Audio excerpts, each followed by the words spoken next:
Here with Coach Oliphant of the George Ranch Longhorns, the recruiting coordinator for the Longhorns. How you doing this afternoon, Coach? Pretty good. How about yourself? I am doing well. I am doing well.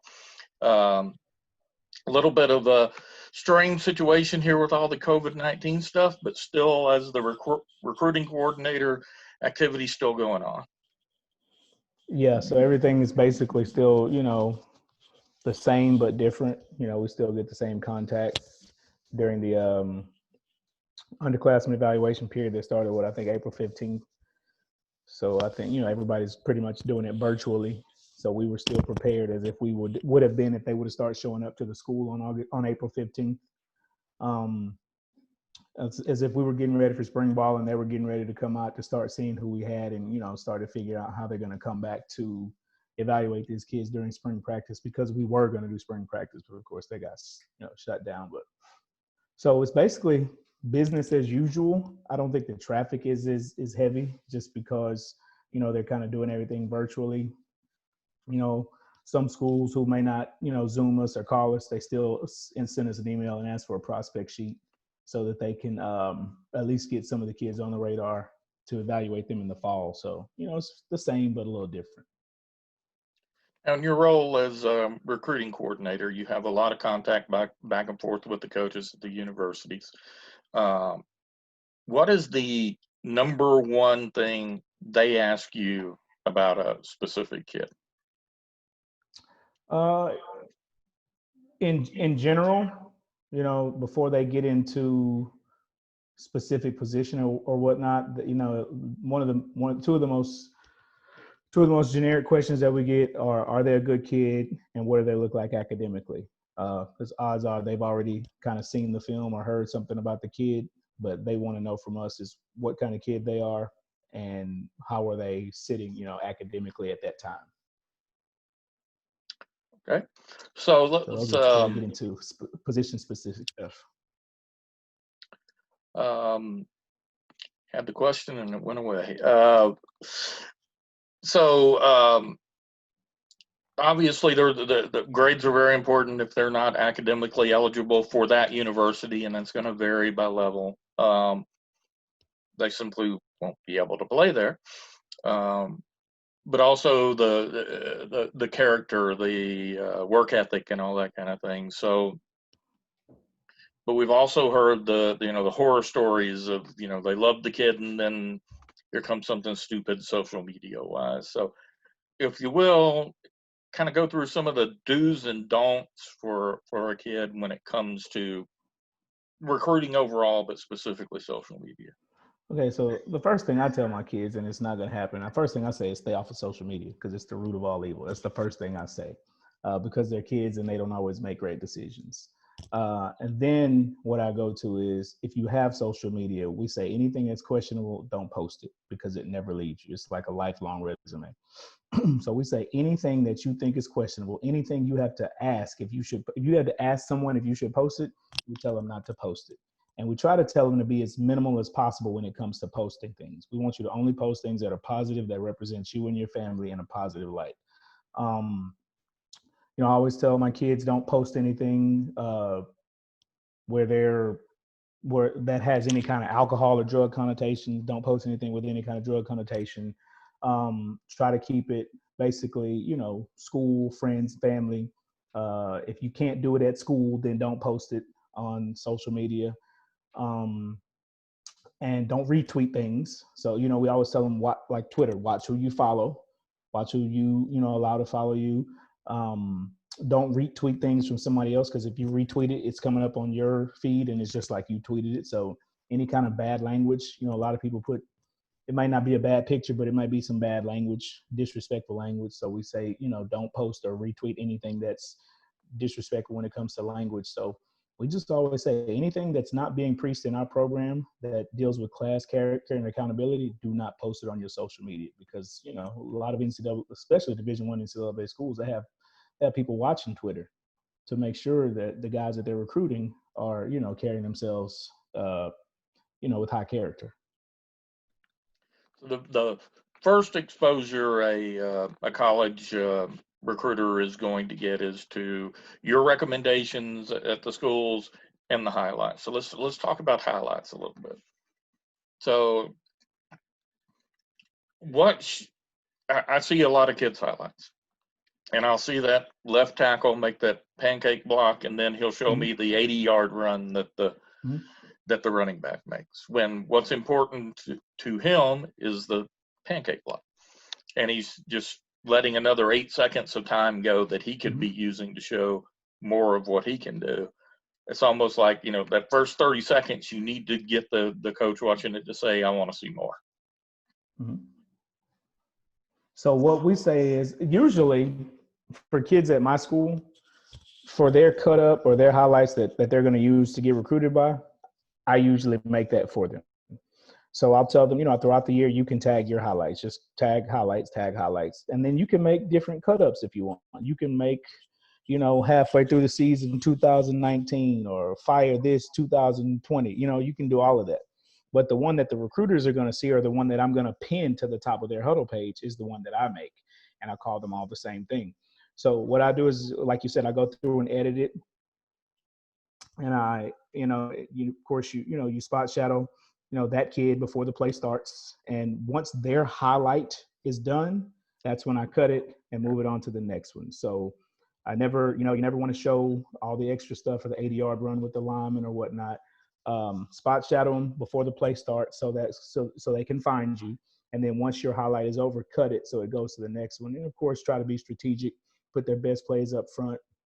Different positions you want to, organize them in different ways, but definitely don't want a lot of extra time on there because that coach is going to get bored and he's going to move on to the next one. So you got to keep it simple and effective at the beginning, especially. So we touched on it a little bit, but do you think there's anything that the kids should be doing different during these COVID-19 circumstances to get noticed? I don't know that they can really do anything I don't know if they can really do anything to get noticed if they haven't already. Some of the little things that I have my kids do is, so, if a school contacts me, and they ask about, 2 or 3 kids, or if I tell them about the kids that I have and they say, okay, I'm interested in these 2. What I'll do is I'll then tell my kids, hey, go follow this coach on Twitter.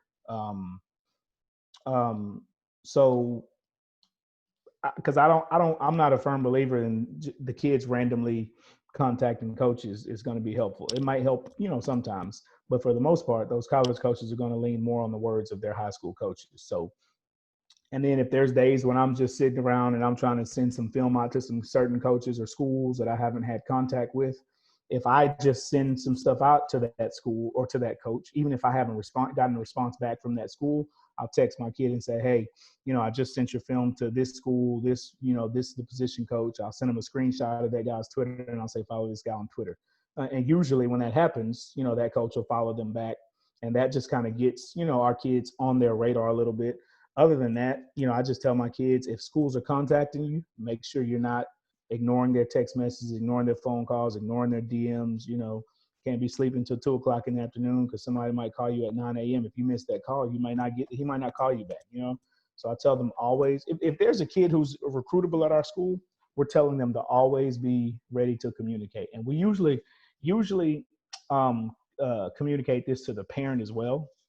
So they'll be, so they can kind of understand what's going on. So they can help us out, at home since we don't see them. So, for instance, I have a running back right now in the class of 22, and, he's starting to get a lot of attention. So I made sure I called his mom and said, hey, look, you got this school, this school, this school. They're contacting us. They're asking about him.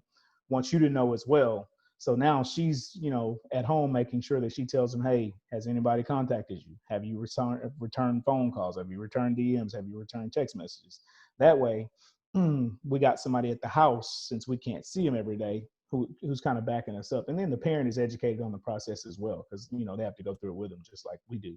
We're just the facilitators. They're making the decision. So that's really all we tell them to do during this time to kind of, keep themselves getting noticed, I guess. If you will touch a little bit on your role in helping a kid understand what level he is. I mean, FCS kids, there's FBS kids, there's D2 kids, there's D3 kids. Um, touch a little bit in how you go about letting the kid know these are the levels you should be looking at. Okay. So first thing I don't want to do is I don't want to kill a kid's dream. So I never want to kill a kid's dream, but I always tell a kid you got to be realistic. And fortunately, I've been a recruiting coordinator for, I don't know, 7 or 8 years, but now have some really good relationships with the college coaches, and I feel like I have some credibility with the college coaches, and also have some credibility with my kids.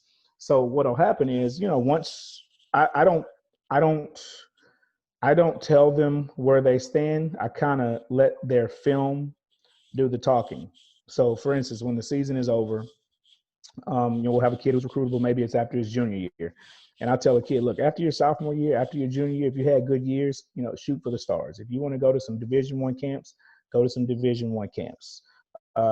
If you got the size, if you have the speed, if you have the measurables, to measure up, then I'll say, hey, go to those schools that you like. Go to those schools that are kind of your dream schools, but you also you can, you think you can play at.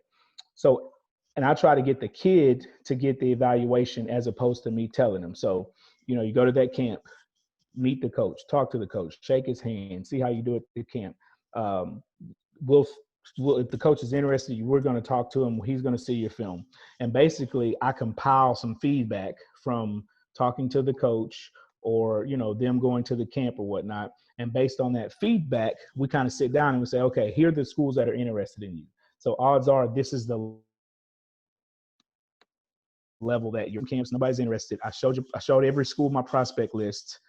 You're on it. No Division I schools has been interested in you, but several Division II and Division III schools have been interested. So, based on all that, we say you're probably going to fall around the D2 or D3 range. If the D1 school offers you, that's going to be a bonus. But based on the feedback we're getting about you, I'm thinking D2 or D3, because I feel like the minute you tell a kid without any kind of without any kind of information to back it up, then they're just, I don't think they're as prone to listen to that. So I think I always try to base mine on facts based on what they're doing, the camps that they're going to, what the college coach is saying about them, what their measurables are as well. So that's basically how I dictate that. And then, of course, you got your no-brainers. You got a kid on the list. Every D1 school comes in, man, I love this kid. Okay, you're probably going to be a Division I kid. And I always tell kids too, if you're getting heavily recruited before if you're getting heavily recruited after your sophomore, junior year, you probably have a better chance of being a Division I kid. If you're not getting any kind of attention or any kind of recruitment, until during your senior year, unless you're one of those senior eval kids or a kid who blows up and has a great senior year, the odds of you getting that Division I scholarship are not great. So I always prepare them for that too. I'll say, look, you're having a good year. Nobody was interested in you in the spring.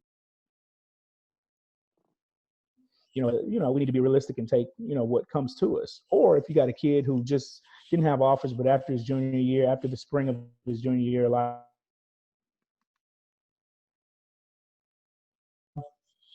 of Division I schools are looking at you, but don't be surprised if you only get a D2 offer. So prepare them for the worst, expect the best. But I try to do everything that I tell the kid based off of facts that I've gotten from any research or their actions that they put on paper. Well, thanks for your time today, Coach. Definitely enlightening, and hope we get to see the Longhorns on the field this fall. We do as well. Thanks for having me.